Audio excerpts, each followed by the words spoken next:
Good morning friends, నేను మీ సాయి మల్లేష్ ని మాట్లాడుతున్నాను. ముందుగా మా ఛానల్ సబ్స్క్రైబ్ చేసి లైక్ చేసి షేర్ చేయండి. అదేవిధంగా ప్రతి ఒక్కరు వీలైనంత ఎక్కువ మందికి షేర్ చేసి అందరూ సబ్స్క్రైబ్ చేసుకోవాల్సిందిగా కోరుచున్నాను. ఈ రోజు వార్తల్లోని ముఖ్యాంశాలు తెలుసుకుందాం. ఈనాడు దినపత్రిక, మా యువతకు నైపుణ్య శిక్షణ ఇవ్వండి, ఒప్పంద పత్రాలను చూపుతున్న CM Revanth Reddy. Thuringia minister president Mario Voigt చిత్రంలో మంత్రులు శ్రీధర్ బాబు, వివేక్ జర్మనీ ప్రతినిధి బృందాన్ని కోరిన సీఎం రేవంత్ రెడ్డి. తెలంగాణ జర్మనీలోని తురింగియా రాష్ట్రం మధ్య ఎంఓయు. మా యువతకు నైపుణ్య శిక్షణ ఇవ్వండి జర్మనీ ప్రతినిధులను కోరినట్టుగా చూడవచ్చు. ఈ విధంగా రాష్ట్రానికి వచ్చిన సందర్భంగా ఈ విధంగా జర్మనీ ప్రతినిధులను తెలంగాణలో పెట్టుబడులు పెట్టండి, యువతకు నైపుణ్య శిక్షణ ఇవ్వండి అన్నట్టుగా ఈ విధంగా ఎంఓయు జరిగిన ఒప్పందంలో భాగంగా ఈ విధంగా ఇక్కడ యువతకు మరిన్ని ఉద్యోగ అవకాశాలు లభించే విధంగా శిక్షణ ఇవ్వండి అన్నట్టుగా ఈ విధంగా జర్మనీ ప్రతినిధులను కోరినట్టుగా చూడవచ్చు. ఈ విధంగా తురింగియా మినిస్టర్ ప్రెసిడెంట్ మారియో వోయిట్ చిత్రంలో మంత్రులు శ్రీధర్ బాబు, వివేక్ జర్మనీ ప్రతినిధులు ఈ విధంగా జర్మనీ బృందాన్ని కోరినట్టుగా చూడవచ్చు సీఎం రేవంత్ రెడ్డి. మమతపై తిరుగుబాటు, షాక్ ఇచ్చిన 58 మంది ఎమ్మెల్యేలు. టీఎంసీ శాసనసభ పక్ష నేతగా దీది వేటు వేసిన రితాప్రద ఆమోదించిన స్పీకర్ రితాబ్రత. ఈ విధంగా మమతా బెనర్జీ పశ్చిమ బెంగాల్లో ఇక్కడ అసెంబ్లీ ఎన్నికలు జరిగిన సందర్భంగా ఈ విధంగా ఓటమి పాలైంది. ఈ విధంగా Mamata Banerjee party, TMC party. ఈ విధంగా అక్కడ బీజేపీ అధికారంలో కొనసాగుతున్నట్టు చూడవచ్చు. ప్రస్తుతం ఈ విధంగా ఓటమి పాలైన సందర్భంగా అందులో ఇక్కడ అంతర్గత కలహాలు చెలరేగినాయి. ఈ విధంగా మమతా బెనర్జీ మేనల్లుడి ఆధిపత్యం సహించక ఈ విధంగా 58 మంది ఎమ్మెల్యేలు తిరుగుబాటు చేశారు. అంటే ఆ పార్టీకి రాజీనామా చేసి ఈ విధంగా ఇంకా ఇతర పార్టీల్లో జాయిన్ అయ్యే అవకాశం ఉన్నట్టుగా చూడవచ్చు. ఇక్కడ పశ్చిమ బెంగాల్లో మమతా బెనర్జీ నేతృత్వంలోని తృణమూల్ కాంగ్రెస్ టీఎంసీ చీలిక దిశగా అడుగులు వేస్తుంది. తొలిసారి అసెంబ్లీకి ఎన్నికైన ఓ ఎమ్మెల్యే సారథ్యంలో ఆ పార్టీకి చెందిన 58 మంది శాసనసభ్యులు బుధవారం దీదీపై తిరుగుబాటు జెండా ఎగరవేశారు. అంతేకాకుండా ఆమె 2 రోజుల కిందట సస్పెన్షన్ వేటు వేసిన రితాబ్రత బెనర్జీని శాసనసభలో తమ నేతగా ఎన్నుకున్నారు. ఈ మేరకు పశ్చిమ బెంగాల్ శాసనసభ స్పీకర్ రతీంద్ర బోస్ కు లేఖ సమర్పించడం, ఆ లేఖను స్పీకర్ ఆమోదించడం, రితాబ్రతను శాసనసభ పక్ష నేతగా గుర్తించడం, విపక్ష నేతకు గదిని కూడా ఈ విధంగా రితాబ్రత ఇతనిపై మమతా బెనర్జీ వేటు వేసింది. అంటే పార్టీ నుంచి సస్పెండ్ చేసినట్టుగా చూడవచ్చు. ఆ సస్పెండ్ చేసిన ఎమ్మెల్యే తరపుననే 58 మంది ఎమ్మెల్యేలు నిలబడ్డట్టుగా చూడవచ్చు మమతా బెనర్జీకి వ్యతిరేకంగా. ఈ విధంగా పశ్చిమ బెంగాల్లో విధంగా టీఎంసీ పార్టీలో విధంగా అంతర్గత కలహాల కారణంగా మమతా బెనర్జీ మేనల్లుడి ఆధిపత్యం సాధించలేక ఈ విధంగా రితాబ్రతను సస్పెండ్ చేయడం. మమతా బెనర్జీ రితాబ్రత పట్ల 58 మంది ఎమ్మెల్యేలు ఈ విధంగా అనుకూలంగా ఉండడం వల్ల ఈ విధంగా అసెంబ్లీలో ఈ విధంగా ఇతన్ని శాసనసభ పక్ష నేతగా అంటే ప్రతిపక్ష నేతగా ఎన్నుకున్నట్టుగా చూడొచ్చు. ఈ విధంగా దీనికి స్పీకర్ కూడా ఆమోదించినట్టుగా కూడా ఇక్కడ చూడొచ్చు మనం వార్త. తక్కువ ఉన్న చోటే ఎక్కువ పెంపు, భూముల మార్కెట్ విలువల సవరణ, అధిక ప్రాంతాల్లో 50 నుంచి 100% పెరుగుదల. నేడు రిజిస్ట్రేషన్ల శాఖ పోర్టల్లో వివరాలు, రేపటి నుంచి కొత్త ధరల వర్తింపు. తక్కువ ఉన్న చోటే ఎక్కువ పెంపు, భూముల మార్కెట్ విలువల సవరణ. ఈ విధంగా భూములు అయితే ఎక్కడైతే తక్కువ ధర ఉన్నాయో ప్రస్తుతం అక్కడనే మార్కెట్ విలువ పెంచినట్టుగా చూడవచ్చు. ఈ విధంగా రిజిస్ట్రేషన్ల శాఖ ఈ విధంగా ఈ రోజు నుంచి అమల్లోకి రాబోతున్నట్టుగా ఇక్కడ చూడొచ్చు మనం. రేపటి నుంచి కొత్త ధరల వర్తింపు. రాష్ట్రంలో హైదరాబాద్ సహా వివిధ ప్రాంతాల్లో భూములు, ప్లాట్లు, అపార్ట్మెంట్ల కొత్త మార్కెట్ విలువలను ప్రభుత్వం ఖరారు చేసింది. క్షేత్రస్థాయిలో లోతైన అధ్యయనం నిర్వహించి ప్రస్తుత మార్కెట్ విలువలు, అక్కడి వాస్తవ పరిస్థితులు, మౌలిక సదుపాయాలు, గ్రోత్ కారిడార్లను పరిగణలోకి తీసుకుంటూ తాజాగా ప్రభుత్వం మార్కెట్ విలువలను సవరించింది. ఈ మేరకు రిజిస్ట్రేషన్ల శాఖ 92,000 ప్రాంతాల్లో మదింపు చేపట్టింది. ప్రభుత్వం ఆమోదించిన కొత్త విలువలను అధికారికంగా గురువారం ఈ శాఖ పోర్టల్లో అప్డేట్ చేయనుంది. శుక్రవారం ఈ నెల 5 నుంచి పెరిగిన మార్కెట్ విలువలు అమల్లోకి రానున్నాయి. రాష్ట్ర వ్యాప్తంగా పలు చోట్ల భూముల విలువలను పెంచగా కొన్ని చోట్ల పాత ధరలనే ఖరారు చేస్తూ ప్రభుత్వం నిర్ణయించింది. పలు చోట్ల భూముల విలువ 50 నుంచి 100% వరకు పెంచినట్లు తెలిసింది. ఇప్పటికే అధిక విలువలున్న చోట పెంచలేదు. ప్రభుత్వ విలువ తక్కువగా, బహిరంగ మార్కెట్ ధర ఎక్కువగా ఉన్న చోట్ల 100% వరకు పెంచినట్లు సమాచారం. భూముల విలువ సవరణ ద్వారా ప్రభుత్వానికి గరిష్టంగా సాలీన 1,200 కోట్ల వరకు రాబడి పెరుగుతుందని అంచనా. విధంగా ప్రస్తుతం ఉన్న ధరలకు అనుగుణంగా ఈ విధంగా ఎక్కడైతే భూముల విలువలు ఎక్కువగా ఉన్న దగ్గర పెంచకుండా ప్రభుత్వ భూములు కలిగిన దగ్గర తక్కువ ధరలు ఉన్న చోట అక్కడ ప్రభుత్వ ధరల ప్రకారం తక్కువ ఉన్న చోట పెంచినట్టుగా చూడవచ్చు. ఈ విధంగా మార్కెట్ ధరలు ఎక్కువగా ఉన్న ప్రభుత్వ ధరలు తక్కువగా ఉన్న చోట పెరిగినట్టుగా ఇక్కడ చూడొచ్చు వార్త. ఈ విధంగా రేపటి నుంచి అమల్లోకి రానున్నాయి. ఈ విధంగా ఇది హైదరాబాద్ పరిసర ప్రాంతాలు, అదేవిధంగా హైదరాబాద్ లో కూడా ఈ ధరలు అమల్లోకి రాబోతున్నట్టుగా చూడొచ్చు. ఇక్కడ Hyderabad outer ring road, ORR లోపలి శివారు ప్రాంతాల్లో పలు చోట్ల వేగంగా అభివృద్ధి జరుగుతున్నా బహుళ అంతస్తుల నిర్మాణాలు వచ్చినప్పటికీ భూముల విలువలు తక్కువగా ఉన్నట్లు గుర్తించడంతో అలాంటి ప్రాంతాల్లో కొత్త విలువలను ప్రభుత్వం నిర్ణయించింది. నగరు శివారు ప్రాంతాల్లో కొన్ని చోట్ల చదరపు గజం 50,000 నుంచి 1,00,000 వరకు పలుకుతున్నా మార్కెట్ ధర 12 నుంచి 15,000 లోపు ఉంటుంది. ఇలాంటి ప్రాంతాల్లో ప్రభుత్వం మార్కెట్ విలువలు పెంచుతున్నట్లు సమాచారం. కొన్ని చోట్ల మాత్రం ప్రస్తుతం విలువలు ఎక్కువగా ఉండడంతో ధరలు పెంచలేదు. ఈ విధంగా హైదరాబాద్ ఔటర్ రింగ్ రోడ్ శివారు ప్రాంతాల్లో, హైదరాబాద్ లోపలనే ఔటర్ రింగ్ రోడ్ ఓఆర్ఆర్ లోపలనే విధంగా మార్కెట్ విలువలు ప్రస్తుతం తక్కువ ఉన్న చోట పెంచినట్టుగా ఇక్కడ చూడొచ్చు. అయితే బహుళ అంతస్తులు నిర్మాణాలు వచ్చినప్పటికీ భూముల విలువలు తక్కువగా ఉన్నట్లు గుర్తించడంతో అలాంటి ప్రాంతాల్లో కొత్త విలువలను ప్రభుత్వం నిర్ణయించింది. నగర శివారు ప్రాంతాల్లో కొన్ని చోట్ల చదరపు గజం 50,000 నుంచి 1,00,000 వరకు పలుకుతున్నా మార్కెట్ ధర 12,000 నుంచి 15,000 లోపు ఉంటుంది. ఇలాంటి ప్రాంతాల్లో ప్రభుత్వం మార్కెట్ విలువలు పెంచుతున్నట్లు సమాచారం. ఈ విధంగా 50 నుంచి 1,00,000 లోపు పలుకుతున్నా కూడా మార్కెట్ విలువ మాత్రం 12,000 నుంచి 15,000 కొనసాగుతున్న దగ్గర ఇక్కడ ప్రభుత్వం ధరలు పెంచినట్టుగా చూడొచ్చు. ఇక్కడ కొన్ని చోట్ల మాత్రం ప్రస్తుతం విలువలు ఎక్కువగా ఉండడంతో ధరలు పెంచలేదు. ఇటీవల జిహెచ్ఎంసీలో విలీనమైన ఓ గ్రామంలో ప్రస్తుతం మార్కెట్ విలువ చదరపు గజం 2,100 ఉంటే ఆ మొత్తం 4,200 వరకు పెంచారు. క్యూర్ పరిధిలో భూముల విలువలు 25 నుంచి 75%, కొన్ని చోట్ల 100% వరకు పెరిగినట్టు సమాచారం. హైదరాబాద్ పాతబస్తీ ప్రాంతంలో పెంపుదల 10 నుంచి 20% మాత్రమే ఉన్నట్లు సమాచారం. భూముల ధరలు అధికంగా ఉన్న జూబ్లీ హిల్స్ లాంటి ప్రాంతాల్లో ఇప్పటికే చదరపు గజం మార్కెట్ విలువ 80,000గా ఉంది. ఈ విధంగా బంజారా హిల్స్, జూబ్లీ హిల్స్ లాంటి ప్రాంతాల్లో చదరపు గజం విలువ 80,000గా ఉంది మార్కెట్ ధర, అంటే ప్రభుత్వ ధర. అక్కడ పెంచలేదన్నట్టుగా చూడొచ్చు. ఎక్కడైతే ప్రభుత్వం పరంగా మార్కెట్ విలువకు 12,000 నుంచి 15,000 అంటే తక్కువ ధర ఉన్న చోట మాత్రమే ప్రభుత్వం ఈ నిర్ణయం తీసుకున్నట్టుగా చూడొచ్చు. అక్కడ ధరలు పెంచినట్టుగా చూడొచ్చు. ఇప్పుడు ఇంకా మరింత పెరిగే అవకాశం ఉన్నట్టుగా చూడొచ్చు. ఇంకా అక్కడ ధరలు పారదర్శకంగా శాస్త్రీయ పద్ధతుల్లో భూముల విలువ ఖరారు పొంగులేటి. పారదర్శకంగా శాస్త్రీయ పద్ధతుల్లో భూముల విలువ ఖరారు పొంగులేటి. పారదర్శకంగా శాస్త్రీయ పద్ధతిలోనే భూముల విలువలు పెంచినాయన్నట్టుగా భూముల విలువ ఖరారు చేసినామన్నట్టుగా మంత్రి పొంగులేటి శ్రీనివాసరెడ్డి మాట్లాడుతారు. ఢిల్లీలో ఘోర అగ్ని ప్రమాదం, హోటల్లో చెలరేగిన మంటలు, 21 మంది దుర్మరణం. మృతుల్లో 11 మంది విదేశీయులు, మరో 35 మందికి తీవ్ర గాయాలు, 19 మంది పరిస్థితి ఆందోళనకరం. అంతా పేద దేశాల నుంచి వైద్యం కోసం వచ్చిన వారే. విధంగా ఢిల్లీలో హోటల్లో విధంగా ఇక్కడ చికిత్స కోసం విదేశాల నుంచి వచ్చిన వాళ్ళే ఎక్కువగా.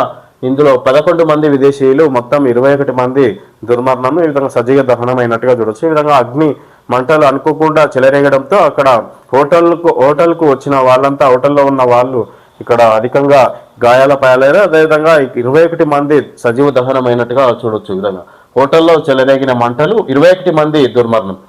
దేశ రాజధాని ఢిల్లీలో బుధవారం ఘోర అగ్ని ప్రమాదం చోటు చేసుకుంది. మాలవీయ నగర్ హౌస్ రాణి ప్రాంతంలో flourish stay bed and breakfast హోటల్లో భారీగా మంటలు చెలరేగాయి. ఈ దుర్ఘటనలో 21 మంది మృతి చెందారు. మృతుల్లో 10 మంది భారతీయులు కాగా మిగిలిన వారిలో 9 మంది ఆఫ్రికా, 2 తుర్క్మెనిస్తాన్ కు చెందిన వారు.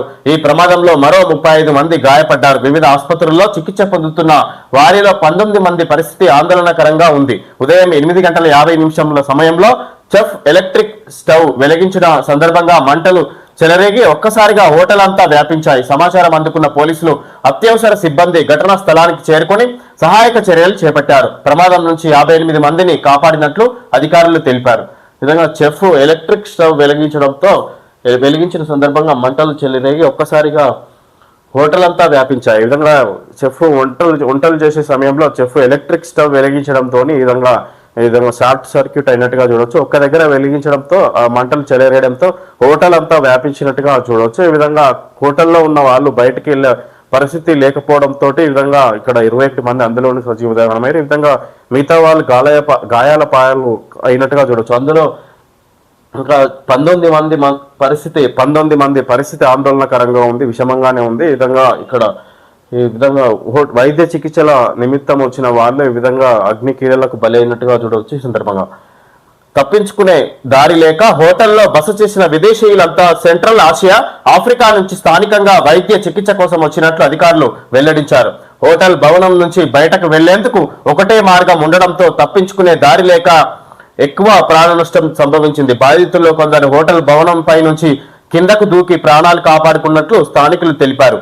ఓ మహిళ తన చిన్నారితో పాటు హోటల్ 3వ అంతస్తు నుంచి కిందకి దూకింది. అప్పటికే స్థానికులు నేలపై పరుపులు పరచడంతో దానిపై పడిన ఆమె స్వల్ప గాయాలతో ప్రాణాలు దక్కించుకుంది. ఇక్కడ హోటల్ నుంచి తప్పించుకోవడానికి దారి లేక బయటికి రావడానికి ఒకటే దారి ఉండడంతో ఈ ప్రమాదం నుంచి ఎక్కువ మంది బయటపడలేకపోయారు. దానివల్ల కూడా ఇక్కడ అగ్నికి ఆహుతైనట్టుగా చూడవచ్చు. ఈ విధంగా కొంతమంది అగ్నికి మంటలకు బిల్డింగ్ పై నుంచి దూకినట్టుగా చూడొచ్చు తప్పించుకునే క్రమంలో. ఆ విధంగా కూడా కొంతమంది గాయాల పాలైనట్టుగా చూడొచ్చు. ఈ విధంగా హోటల్లో అగ్ని మంటలు ఎగిసిపడడంతో ఈ విధంగా ప్రాణ నష్టం సంభవించినట్టుగా చూడొచ్చు అనుకోని సందర్భంలో. ఢిల్లీలోని flourish stay bed and breakfast హోటల్లో ఎగిసిపడుతున్న మంటలు, హోటల్ కిటికీ పట్టుకొని సాయం కోసం ఎదురు చూస్తున్న ఓ విదేశీయురాలు, గాయపడిన మహిళను తరలిస్తున్న సహాయక సిబ్బంది. ఈ విధంగా ఇందులో ఒక కుటుంబం మొత్తం బలైనట్టుగా చూడవచ్చు. 19 మంది ఇంకా 19 మంది చికిత్స పొందుతారు. ఆల్రెడీ 21 మంది దుర్మరణం. ఈ విధంగా ఇంకా ఆందోళనకరంగానే ఉంది. ఇంకా 19 మంది ఇంకా మృతుల సంఖ్య పెరిగే అవకాశం ఉంది. ఈ విధంగా ఇక్కడ వైద్య చికిత్సల నిమిత్తం ఢిల్లీకి వచ్చిన సందర్భంగా ఈ విధంగా కుటుంబ సభ్యులు మొత్తం ఇక్కడ హోటల్లో బస చేయడానికి వచ్చిన సందర్భంగా ఈ విధంగా కుటుంబం కూడా ఎన్నో కుటుంబాలు ఈ విధంగా ఇక్కడ మాయమైనట్టుగా చూడవచ్చు. ఈ సందర్భంగా ఉమ్మడి మహబూబ్ నగర్ లో నేడు రేపు సీఎం రేవంత్ రెడ్డి పర్యటన, 5న జడ్చర్లలో బహిరంగ సభ. విధంగా రేవంత్ రెడ్డి 5న జడ్చర్లలో బహిరంగ సభ. ఉమ్మడి మహబూబ్ నగర్ లో నేడు రేపు సీఎం రేవంత్ రెడ్డి పర్యటన. విధంగా 5వ తేదీన బహిరంగ సభ నిర్వహించబోతున్నట్టుగా చూడవచ్చు. సీఎం రేవంత్ రెడ్డి మహబూబ్ నగర్ జిల్లా పర్యటన సందర్భంగా కర్ణాటక ముఖ్యమంత్రిగా డీకే ప్రమాణం, మరో 13 మంత్రులు, కదలి వచ్చిన కాంగ్రెస్ నాయక గణం. కర్ణాటక ముఖ్యమంత్రిగా సిద్ధరామయ్య రాజీనామా చేసిన సందర్భంగా డీకే శివకుమార్ ఈ విధంగా కాంగ్రెస్ అధిష్టానం నిర్ణయం మేరకు డీకే శివకుమార్ ని నియమించినట్టుగా చూడవచ్చు. ఈ విధంగా రానున్న అసెంబ్లీ ఎన్నికల్లో చురుకుగా ఇంకా మరోసారి కాంగ్రెస్ పార్టీ అధికారంలోకి తీసుకురావడానికి గాను ఈ విధంగా డీకే శివకుమార్ ను ఈ విధంగా ఇక్కడ ముఖ్యమంత్రిగా ఎన్నుకున్నట్టుగా చూడవచ్చు. అదేవిధంగా ఇక్కడ అసెంబ్లీ ఎన్నికల్లో ఇక్కడ కాంగ్రెస్ అధికారంలో వచ్చిన సందర్భంగా ముందుగానే ఇక్కడ 2.5 సంవత్సరాల పాటు అని ఇక్కడ నిర్ణయం తీసుకున్న మేరకు కానీ ఆ విధంగా కూడా ఇక్కడ డీకే శివకుమార్ ను సీఎం గా నియమించినట్టుగా చూడొచ్చు.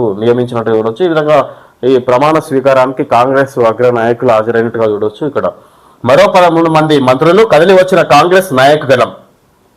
కర్ణాటక 25వ ముఖ్యమంత్రిగా డీకే శివకుమార్ ప్రమాణం చేశారు. బుధవారం సాయంత్రం లోక్సభలో నిర్వహించిన కార్యక్రమంలో సీఎంతో పాటు 13 మంది మంత్రులు ప్రమాణ స్వీకారం చేశారు. గవర్నర్ దావర్చంద్ గెహ్లోట్ వారందరితో ప్రమాణం చేయించారు.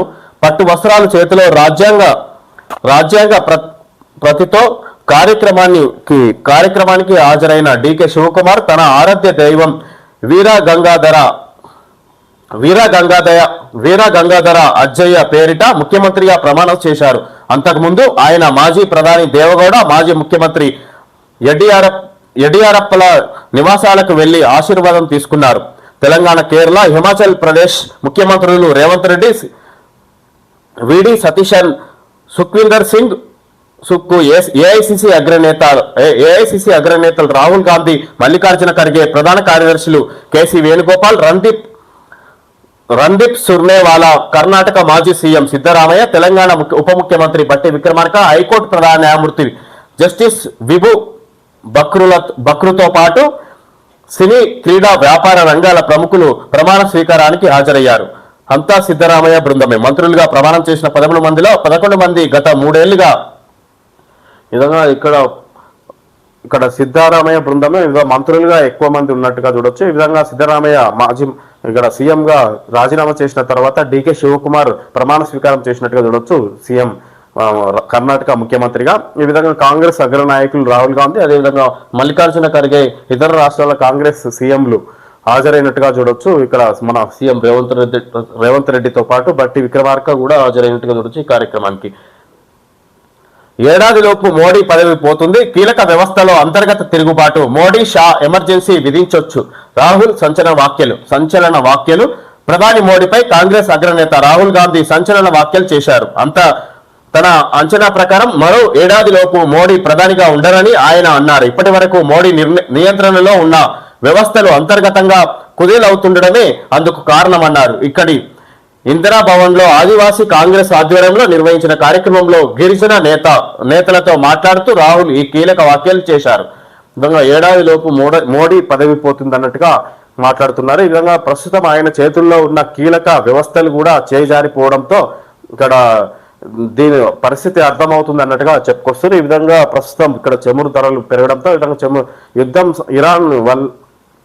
ఇరాన్ అమెరికా ఇజ్రాయెల్ యుద్ధం సంబంధించి ఈ విధంగా దేశవ్యాప్తంగా చమురు కొరతలు ఏర్పడడంతో ఈ విధంగా ధరలు పెరుగుతున్న సందర్భంగా ఇటు పెట్రోల్ అటు గ్యాస్ ధరలు విపరీతంగా పెరుగుతున్న సందర్భంగా ఇక్కడ రాహుల్ గాంధీ మోడీని ఉద్దేశించి మాట్లాడుతున్నట్టుగా చూడొచ్చు. ఈ విధంగా మోడీ నియంత్రణలో ఉన్న వ్యవస్థలు అంతర్గతంగా కుదేలవుతుండడమే అందుకు కారణమన్నారు. ఇక్కడ ఇందిరా భవన్ లో ఆదివాసీ కాంగ్రెస్ ఆధ్వర్యంలో నిర్వహించిన కార్యక్రమంలో గిరిజన నేతలతో మాట్లాడుతూ రాహుల్ గాంధీ ఈ కీలక వ్యాఖ్యలు చేశారన్నట్టుగా చూడొచ్చు. ఈ విధంగా కీలక వ్యవస్థలు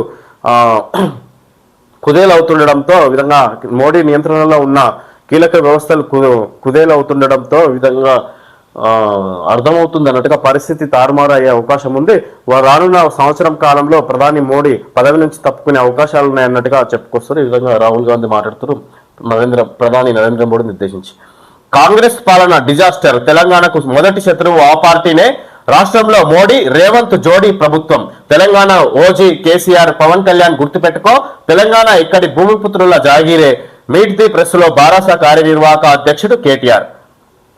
కాంగ్రెస్ పాలన డిజాస్టర్, తెలంగాణకు మొదటి శత్రువు ఆ పార్టీనే. విధంగా రాష్ట్రంలో మోడీ రేవంత్ జోడీ ప్రభుత్వం, తెలంగాణ ఓజీ కేసీఆర్. ఈ విధంగా కాంగ్రెస్ పాలన డిజాస్టర్ అని కేటీఆర్ మాట్లాడుతున్నారు. ఈ విధంగా కాంగ్రెస్ కు తెలంగాణకు మొదటి శత్రువు ఆ పార్టీనే, కాంగ్రెస్ పార్టీనే అన్నట్టుగా మాట్లాడుకొస్తారు. అదేవిధంగా పవన్ కళ్యాణ్ గుర్తుపెట్టుకో, తెలంగాణ ఇక్కడి భూమిపుత్రుల జాగిరే.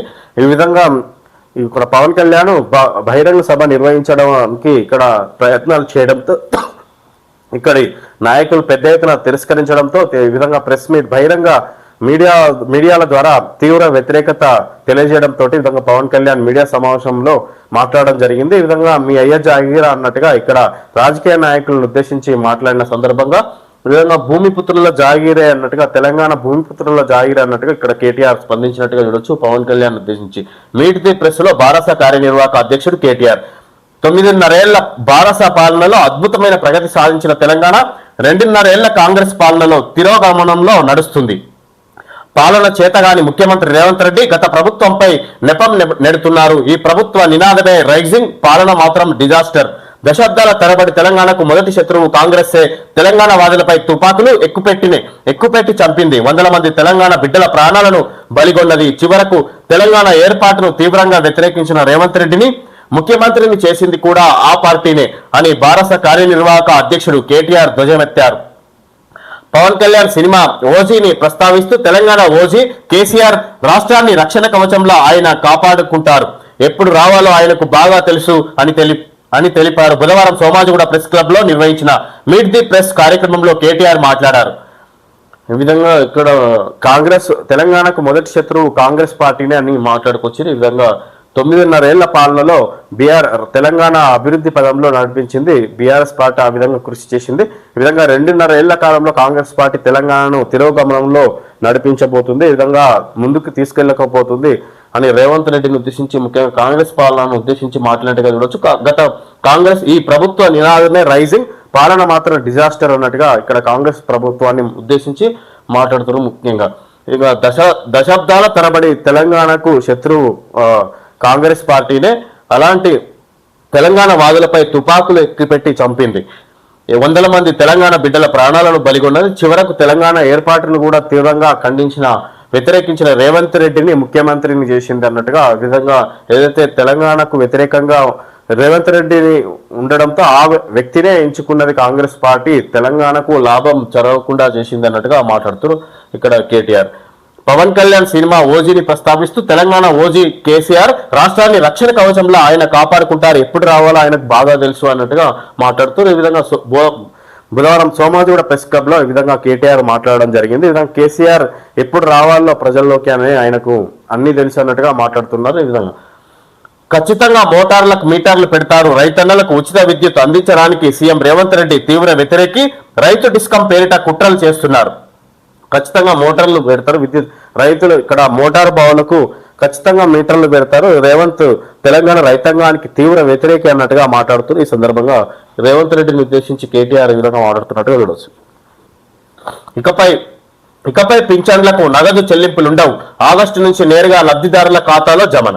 ఈ విధంగా పింఛన్లు ఈ విధంగా ఆగస్టు నుంచి తమ సొంత ఖాతాల్లో వేయబోతున్నట్టుగా చూడవచ్చు. ఈ విధంగా పోస్ట్ ఆఫీస్ ద్వారా ఇప్పటివరకు పింఛన్దారులు తీసుకునే అవకాశం ఉంటే ఇప్పటి నుంచి నేరుగా తమ అకౌంట్లోకి బదిలీ చేస్తున్నట్టుగా చూడవచ్చు. ఇక్కడ పింఛన్లు చేయూత పథకంలో అక్రమాలను అరికట్టడానికి ఇకపై పెన్షన్ మొత్తాలను నగదు రూపంలో కాకుండా లబ్ధిదారుల బ్యాంకు ఖాతాల్లోనే జమ చేయాలని రాష్ట్ర ప్రభుత్వం నిర్ణయించింది.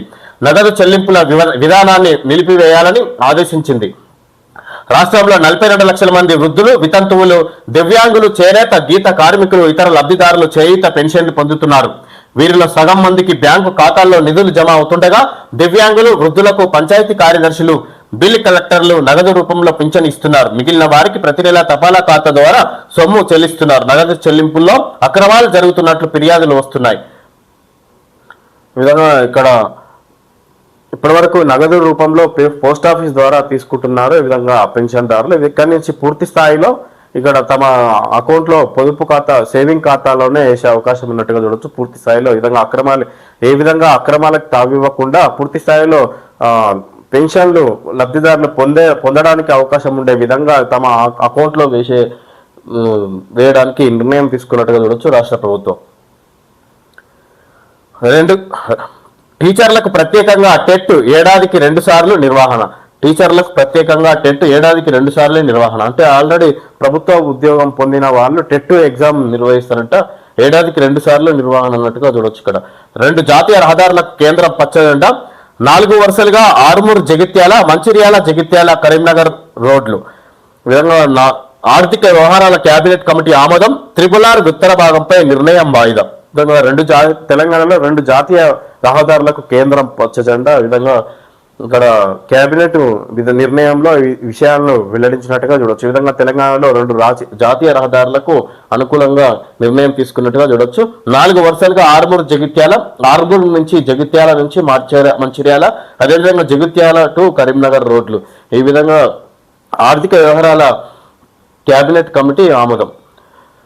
రాష్ట్రంలో 2 కొత్త జాతీయ రహదారులకు కేంద్రం పచ్చజెండా ఊపింది. ఆర్మూరు జగిత్యాల మంచిర్యాల NH63, జగిత్యాల కరీంనగర్ NH563 సెక్షన్ల అభివృద్ధికి బుధవారం ప్రధాని నరేంద్ర మోడీ అధ్యక్షతన జరిగిన ఆర్థిక వ్యవహారాల కేబినెట్ కమిటీ CCEA ఆమోదం తెలిపింది. గత ఆర్థిక సంవత్సరంలోనే ఈ 2 జాతీయ రహదారుల పనులను ప్రారంభించడానికి కావలసిన ప్రక్రియను NHAI పూర్తి చేసింది. తాజాగా ఈ రహదారులకు CCEA ఆమోదం చెప్పడంతో ఈ ఆర్థిక సంవత్సరంలో పనులు ప్రారంభం కానున్నాయి. ఈ 2 రహదారులను 7,597.16 కోట్ల అంచనా వ్యయంతో సుమారు 190 కిలోమీటర్ల మేర 4 లేన్లతో ఈ రహదారులు నిర్మించబోతున్నట్టుగా 4 వరుసలుగా ఉండే అవకాశం ఉంది. ఈ విధంగా ఇక్కడ 2 అతిపెద్ద జాతీయ రహదారులకు కేంద్ర ప్రభుత్వం ఇక్కడ కేబినెట్ నిర్ణయంలో ఆమోదం తెలిపినట్టుగా చూడొచ్చు. ఈ విధంగా దీనికి నిధులను కూడా కేటాయిస్తూ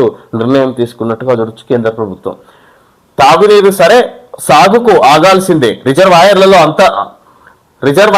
అంతంత మాత్రంగా నీటి మట్టాలు, ఎగువ రాష్ట్రాల్లో జలాశయాలు నిండితేనే తాగునీరు సరే, సాగుకు ఆగాల్సిందే. తాగునీరు లభిస్తున్నా సాగుకు మాత్రం టైం పడుతుంది అన్నట్టుగా ఇక్కడ చూడొచ్చు. రిజర్వాయర్లలో అంతంత మాత్రంగా నీటి మట్టాలు, ఎగువ రాష్ట్రాల్లో జలాశయాలు నిండితేనే, ఇతర రాష్ట్రాల్లో జలాశయాలు నిండితేనే రిజర్వాయర్లకు నీరు వదిలే అవకాశం ఉన్నట్టుగా చూడొచ్చు. ఇక్కడ కృష్ణా గోదావరి బేసిన్లలోని రిజర్వాయర్లలో ప్రస్తుత నీటి నిల్వలతో మరో నెల రోజులు తాగునీటికి సమస్య లేకపోయినా సాగునీటికి మాత్రం ఎగువ రాష్ట్రాల్లో వర్షాలు కురిసి రిజర్వాయర్లు నిండే వరకు ఎదురు చూడాల్సిన పరిస్థితి నెలకొంది. శ్రీశైలం, నాగార్జున సాగర్, శ్రీరామ్ సాగర్ ఇలా ప్రధాన రిజర్వాయర్లలో నీటి నిల్వలు తక్కువగా ఉండటమే దీనికి కారణం. మే నెలతో ముగిసిన నీటి సంవత్సరంలో కృష్ణా గోదావరి బేసిన్లలోని రిజర్వాయర్లలోకి భారీగా ప్రవాహాలు వచ్చాయి. గోదావరి నుంచి 4640, కృష్ణా నుంచి 1660 వెరసి 6300 టీఎంసీలు సముద్రంలోకి వెళ్లాయి. ఇంత భారీ ప్రవాహాలు వచ్చినా రిజర్వాయర్లన్నీ ఖాళీ చేసి మళ్లీ వరద నీటి కోసం ఎదురు చూడాల్సిన పరిస్థితి. వరద ప్రవాహం సెప్టెంబర్, అక్టోబర్ నెలల్లో ఎక్కువగా ఉన్నప్పుడు క్యారీబర్ నెలల్లో ఎక్కువగా ఉన్నప్పుడు క్యారీ ఓవర్ స్టోరేజ్ కింద నిల్వ చేసుకుని తర్వాత సంవత్సరం వినియోగించుకునే అవకాశం ఉన్న ఉమ్మడి ఆంధ్రప్రదేశ్లో కానీ పునర్విభజన తర్వాత కానీ ఏటికేడు వచ్చిన నీటిని వాడుకోవడం, సముద్రానికి వదిలేయడం తప్ప క్యారీ ఓవర్ కింద వినియోగించుకున్న సందర్భాలు చాలా అరుదు. వానాకాలం సీజన్ ప్రారంభమయ్యే జూన్ నాటికి ఎగువన ఉన్న ఆలమట్టి నారాయణపూర్ రిజర్వాయర్లలో గత ఏడాది సీజన్ ప్రారంభం ఈనాటితో పోల్చితే తక్కువ నీటి నిల్వలు ఉన్నాయి. అందుబాటులో ఉన్న నీటిని కూడా కాలువలకు ప్రత్యేకించి నారుమల్లకు విడుదల చేశారు. ఆలమట్టి గత ఏడాది జూన్ కంటే సుమారు 30 టీఎంసీలు తక్కువగా ఉన్నాయి. ప్రస్తుతం 24 టీఎంసీలే ఉన్న డెడ్ స్టోరేజీ పోను నామమాత్రంగానే అందుబాటులో ఉండగా విధంగా ఇక్కడ నీటి నిల్వలు తక్కువగా ఉన్నాయి. కృష్ణా, నాగార్జున సాగర్ బేసిన్లలో నీటి నిల్వలు తక్కువగా ఉండడంతో ఈ విధంగా తాగునీటికే లభించే అవకాశాలు ఉన్నాయి. సాగునీటికి ఇంకా ఎగువ రాష్ట్రాల్లో జలాశయాలు గోదావరి, కృష్ణా నదులు నిండి విధంగా వరదలు వస్తేనే ఇక్కడ మన దగ్గర సాగునీటికి అవకాశం ఉంటుంది అన్నట్టుగా ఇక్కడ చెప్పొచ్చు. ఈ విధంగా ఇక్కడ ప్రస్తుతం నీటి నిల్వ తక్కువగా ఉన్న కారణంగా సాగునీటికి అనుకూలంగా లేదన్నట్టుగా చూడొచ్చు. ప్రస్తుతం మరికొంత సమయం వేచి చూడాల్సిన అవసరం ఉంది.